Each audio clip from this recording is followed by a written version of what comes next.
శ్రీశైలం అటవీ ప్రాంతానికి దగ్గరలో ఉన్న ఒక చిన్న గ్రామం సీతాపురం.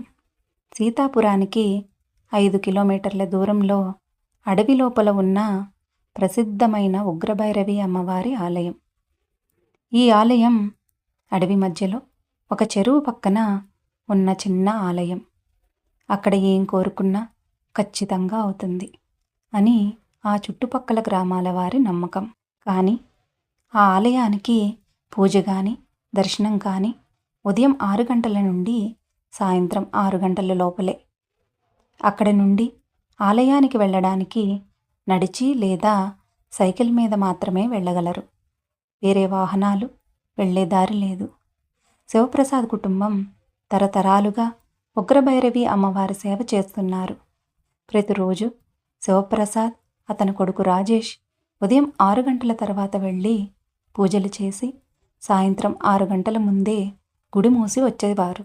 ఎందుకంటే రాత్రులు భైరవి అమ్మవారు అడవిలో తిరుగుతారని, గజ్జెల శబ్దం వినిపిస్తుంది అని, రాత్రులు ఆ అడవిలోకి వెళ్ళిన వాళ్ళు అమ్మవారి కోపానికి బలైపోతారని ఒక నమ్మకం.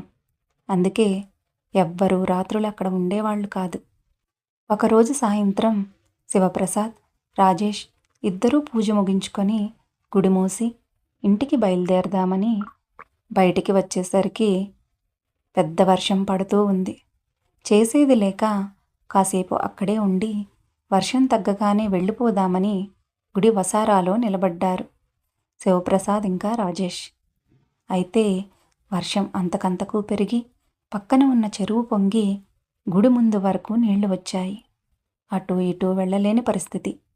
అక్కడ గుడి తప్ప వేరే స్థలం లేదు తలదాచుకునేందుకు కూడా. ఏం చెయ్యాలో అర్థం కాని పరిస్థితి. సమయం 6 గంటలు దాటుతుంది. ఇక్కడ నుండి బయటపడడం ఎలా? శివప్రసాద్ గుండెల్లో అలజడి మొదలయ్యింది. సమయం రాత్రి 8 అవుతున్నా చుట్టూ నీరు ఉండడంతో ఎటూ కదలలేని పరిస్థితి. పైగా జంతువుల భయం. చేసేది లేక తప్పని స్థితిలో ఇద్దరు గుడి లోపలికి వెళ్ళి లోపల నుండి గడియ పెట్టుకున్నారు. గుడిలో ఉన్నారే కానీ భయంతో ఇద్దరికీ చెమటలు పడుతున్నాయి. సమయం గడిచే కొద్దీ ఇద్దరిలో ఆందోళన మొదలైంది.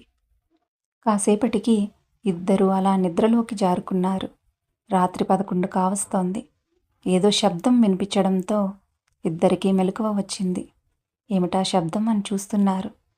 గల్లు గల్లుమని గజ్జల శబ్దం నెమ్మదిగా మొదలై కొంచెం కొంచెం పెరిగి వీళ్ళ దగ్గరకు వస్తున్నట్టుగా అనిపిస్తోంది. శివప్రసాద్, రాజేష్ గుండె వేగం పెరుగుతుంది. ఒక్కసారిగా శివప్రసాద్ కళ్ళు మూసుకొని అమ్మవారి ధ్యానం చేయడం మొదలుపెట్టాడు. రాజేష్ స్తంభానికి ఒక పక్కగా వెళ్ళి దాక్కొని భయంగా ఏం జరుగుతుందా అని చూస్తున్నాడు. అక్కడ జరిగేదాన్ని చూసిన రాజేష్ మతిపోయింది. అక్కడ ఒక పెద్ద కాంతిపుంజం వీళ్ల వైపుకు వచ్చి వెళ్తున్నట్టుగా కనిపించింది. ఆ కాంతిని సరిగ్గా చూడలేకపోతున్నాడు రాజేష్. శివప్రసాద్ మాత్రం కళ్ళు మూసుకొని ధ్యానం చేస్తూనే ఉన్నాడు. ఇంతలో గుడి బయట చుట్టూ పెద్ద దీపపు వెలుగు వంటి వెలుగు అలుముకుంది. ఏవో మంత్రాలు పెద్దగా వినిపిస్తున్నాయి. జంతువుల అరుపులు వినలేనంతగా గట్టిగా వినిపిస్తున్నాయి. సహజంగానే విషయాలలో అత్యుత్సాహం కలిగిన రాజేష్ అంత భయంలోనూ ఏం జరుగుతుంది అని గుడి లోపల నుండి గోడకి ఉన్న చిన్న కన్నంలోంచి చూశాడు. అక్కడ దృశ్యాన్ని వింతనీ చూసిన అతనికి ఒక్కసారిగా బుర్ర తిరిగిపోయింది. అక్కడ ప్రతి రాత్రి ఏం జరుగుతుందో అంతా అవగతమయ్యింది. పరిగెత్తుకుంటూ వచ్చి తండ్రిని తీసుకువెళ్ళి అక్కడ జరిగేదాన్ని చూపించాడు రాజేష్. అది చూసిన శివప్రసాద్ నోట మాట రాలేదు. అది వింత లేదా విచిత్రమా? చుట్టూ భయంకరమైన జంతువులు, రాక్షసులు, దేవతలు, ఋషులు అందరూ గుడి చుట్టూ నిలబడి రకరకాలుగా అమ్మవారిని పూజిస్తున్నారు. హోమాలు, జపాలు చేస్తున్నారు. అమ్మవారికి పూజలు చేస్తున్నారు. ఉగ్రభైరవి అమ్మవారు లోపల భయంకర ఉగ్రకాంతి రూపంలో గుడి చుట్టూ తిరుగుతూ ఉన్నారు. ఒక్కసారిగా శివప్రసాద్కి అంతా అర్థమయ్యింది. తన తండ్రి తనకు చిన్నప్పుడు చెప్పిన విషయాలు, కథ గుర్తుకు వచ్చాయి. అక్కడ ఉండే అమ్మవారు ఉగ్రస్వరూపిణి అని, అందుకే అమ్మవారికి నిత్యం అభిషేకం చెయ్యాలని, శాంతి మంత్రాలు చదవాలని ఎందుకు అంటే కాళికాదేవి రాక్షసులను సంహరించిన తర్వాత ఆ కోపం ఎంతకీ శాంతించలేదు. అప్పుడు మహాశివుడు కాళికా అమ్మవారి ఉగ్రానికి ఒక రూపం ఇచ్చారు. అదే ఉగ్రభైరవి అమ్మవారు. అప్పుడు కాళికాదేవి శాంత స్వరూపిణిగా మారారు. కానీ ఉగ్రరూపంలో ఉండే భైరవి అమ్మ మాత్రం తన ఉగ్రకాంతితో లోకాలను నాశనం చేయడం మొదలుపెట్టింది. అప్పుడు మహాశివుడు అమ్మకు ఒక శాంతిపీఠం ఏర్పాటు చేసి అందులో భైరవి అమ్మవారిని ఉంచి ప్రతిరోజు అభిషేకాలు, శాంతి పూజలు చెయ్యాలని, అలా చేస్తే కోరికలన్నీ నెరవేరుతాయని దేవతలకు మిగిలిన గణాలకు చెప్పారు. లేదంటే అనర్థం జరుగుతుందని, మానవులు ఒక్కరే అమ్మవారిని శాంతింపచేయలేరు గనక సకల గణాలు ఈ పనిని శ్రద్ధగా చెయ్యాలని ఆదేశించారు.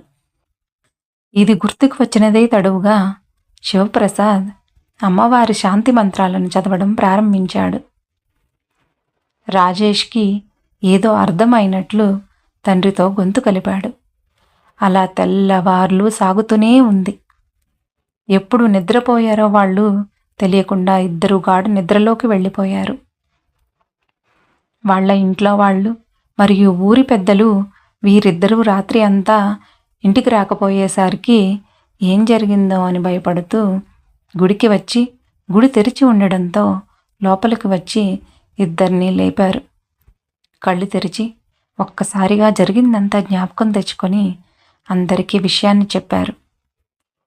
అమ్మవారి మహిమ మరియు సత్యం విని అక్కడ ఒక్కసారిగా నమో ఉగ్రభైరవి, నమో ఉగ్రభైరవి అంటూ జయ జయధ్వానాలు మొదలయ్యాయి. ఇది ఊరు వాడ అంతా పాకి అక్కడకు వచ్చే భక్తుల సంఖ్య పెరిగింది.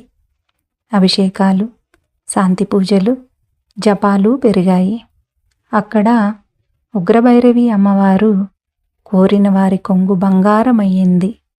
కానీ ఇదంతా ఉదయం 6 గంటల నుండి సాయంత్రం 6 గంటల వరకు మాత్రమే.